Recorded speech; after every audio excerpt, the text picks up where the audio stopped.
Ayni vaqtda men turgan Toshkent viloyatining Ohangaron tumani Shodmalik mahallasida joylashgan Bolg'ali qishlog'ini ko'pchilik yashil qishloq deyshadi.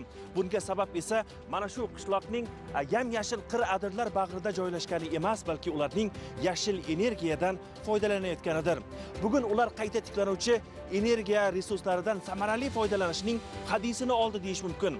Bu respublikamizdagi mana shu siyosatni, mana shu tejamkorlikni tushunib yetgan eng peshqadam qishloqlardan biri bo'lib hisoblanadi. Bolg'ali qishlog'idagi deyarli har bir uyda quyosh panellari o'rnatilgan. Bu qishloq aholisiga elektr energiyasini o'z tomidan olish imkonini yaratgan. Shuning uchun ular kommunal xizmatlarga bo'lgan xarajatlarini kamaytirib, qo'shimcha energiyaga ehtiyoj sezmaydi. Tejamkorlik va ekologik yondashuv qishloq aholisining turmush tarziga ijobiy ta'sir o'tkazgan. Bu yil 95 yoshni qarshi olgan Uzel Momo Barotova esa sharoitlar yetarli darajada bo'lgan joyda odamning umri uzayadi deydi. Yana u qiyinchilik yillarini eslar ekan, doim inson mehnat va harakatda bo'lishi kerakligini aytadi. Momoning yuzidagi tabassum Bolg'ali qishlog'ining toza havosi va quyoshli kunlariga mutanosib. Men 95 ga kelaman.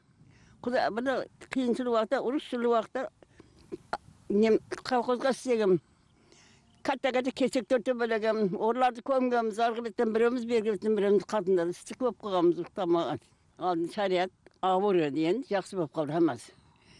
Bugün şariatlar başqacha edi, bu şariatlar başqalar. Qarandan jeradik. Ana narmani nangib jegen adamlar bo'ldi vaqtında. Сол zamanlarda istegemiz yurganmiz balam. Çay samovarda bo'lardi. Ovqat qozonda bo'lardi, o'tin bilan qilarak. Kirdi qo'lman yuvardik. Hech qiyinchilik yo'q. Xudoga shukr, barimiz o'nchamiz pensiyalanamiz. Hech qiynalganimiz yo'q. Suv bo'lsa, gaz bo'lsa, svet bo'lsa, ne qiyinchilik bor. Qalovini topgan qorni yondiradi deyshadi. Olis qishloq bo'lishiga qaramasdan uzluksiz elektr ta'minotiga ega bo'lgan qishloq aholisi kundalik turmushda ro'zg'or tashvishlariga o'ralashib qolmagan. Burungidek o'choq tandir tutatish o'rniga ana shu quyosh panellaridan olinadigan elektr energiyasidan foydalanadi. Uzel Momoning kelini Ravshan Isaqulova ham ayni jihatlarni e'tirof etadi. Uyga kiringlar desam kirmaysizlar. Mana quyosh panelida qaynagan choydan bir piyola ichib ketdinglar. Quyosh paneli energiyani tejamkor. Biz o'choqda qaynatardik choyni, samovarda qaynatardik. Mana Xudoga shukr, hozir yaxshi. Sharoit yaxshi hozir, hammaga yaxshi. Endi elektr energiyaga to'g'ri ko'p pul to'lanardi. Kipetilnikda qaynatardik, plitada qaynatardik. Hozir endi ancha tejalyapti. Biz oilada 9 kishimiz.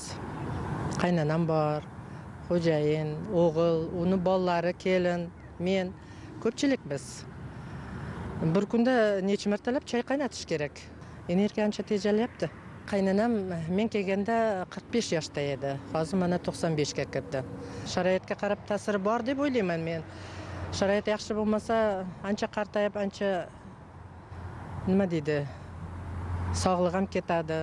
Sharoit yaxshi bo'lsa, yaxshi deb o'ylayman, ayol kishilarga ayniqsa. Har bir soatda samovar qaynatardim, o'tin qilardim, samovar qaynatardim, gaz yo'q edi.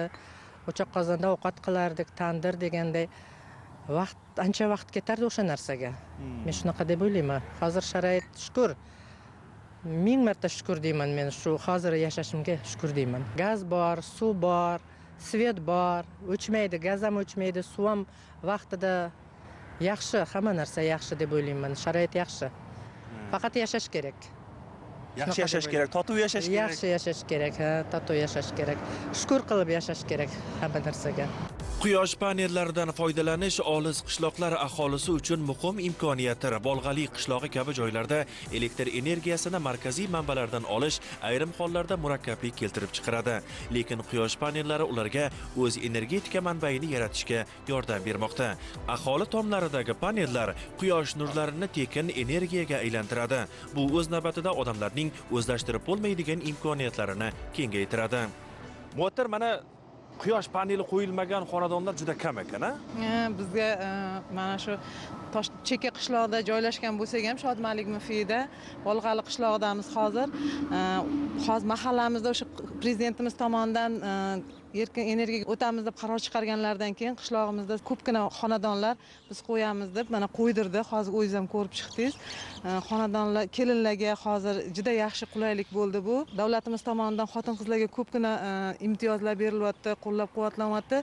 Bu ham bir ayollarimiz uchun yaratilgan imkoniyat deb hisoblayman. Hozir kelinlarimiz xursand, quyosh panelidan foydalanishadi. Elektr energiyani o'zi quyosh panelidan olgandan keyin to'lovlari ham kamroq, ham o'zlarining daromadlari yonida qoladi, foyda tomonlari bor.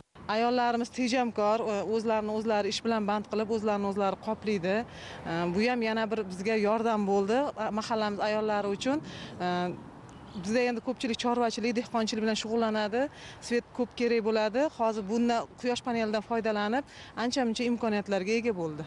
Maktablarimiz bor, ta'lim muassasalari maktabimizga ham o'rnatilgan, atrofimizdagi korxonalarga ham quyosh paneli o'rnatilgan. Biz hozir xonadonlarga shunday tushuntirishlar olib boryapmiz. Agar misol o'zlariga tejab qolingan o'sha quyosh panelidan qolgan tokki davlat sotib oladi, o'sha tomonlarni ham tushuntirib boryapmiz. O'zlariga ham uyda o'tirgan holatda daromad yana 2 barobar ko'payishi to'g'risida tushuntirishlar olib boryapmiz.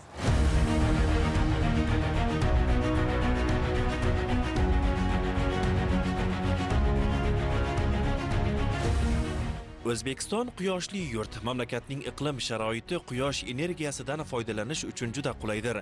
Prezident Shavkat Mirziyoyev tashabbusi bilan bu yo'nalishda katta loyihalar amalga oshirilmoqda. O'zbekistonda quyosh energiyasini keng ko'lamda ishga tushirish uchun yangi quyosh elektrostansiyalarini barpo etish, quyosh panellari o'rnatish va innovatsion texnologiyalarni joriy etish boshlandi. Bu loyihalar nafaqat ekologik jihatdan, balki iqtisodiy yo'nalishda ham ahamiyatga ega, chunki ular mamlakatning energiya ta'minotidagi tashqi bog'liqlikni kamaytirishga va yangi ish o'rinlarini yaratishga xizmat qiladi.